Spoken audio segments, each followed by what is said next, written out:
கமல் தயாரிப்பில் ரஜினி நடிக்கும் தலைவர் 173 படத்தின் பரபரப்பான அறிவிப்புகள் வெளியான நிலையில் தற்போது அந்த படம் குறித்து வெளிவரும் அப்டேட்டுகள் குறித்து ரசிகர்கள் அதிருப்தி அடைந்துள்ளனர். அண்மையில் பிரபல தயாரிப்பாளர் பாலாஜி பிரபு ஒரு யூடியூப் சேனலுக்கு அளித்துள்ள பேட்டியில் இது குறித்து மனம் திறந்து பேசிய போது பல அதிர்ச்சி அளிக்கும் உண்மைகள் வெளியாகின.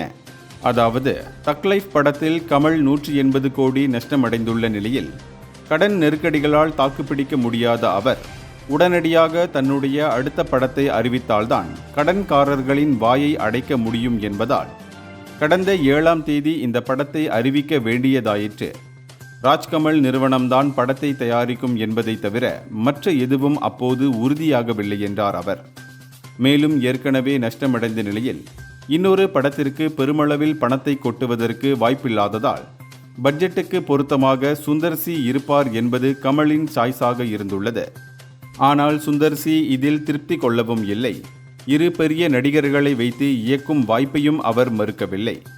இருந்தபோதும் இந்த படத்திற்கான கதையை இதுவரை ரஜினியிடம் 3 வழிகளில் சொல்லியும் ரஜினி அதை ஏற்கவில்லை என்றார் அவர்.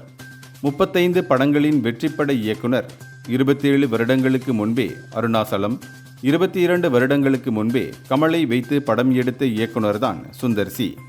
தன்னுடைய நீண்டகால நண்பர் கமல் என்பதாலும் கடனாளி ஆகிவிட்டதாலும் அவருக்கு உதவி செய்வதற்காக ரஜினி தேதி தந்துள்ளதாகவும், எனினும் கமலும் முக்கிய ரோலில் நடிப்பார் என்றும் அந்த பேட்டியில் அவர் குறிப்பிட்டுள்ளார்.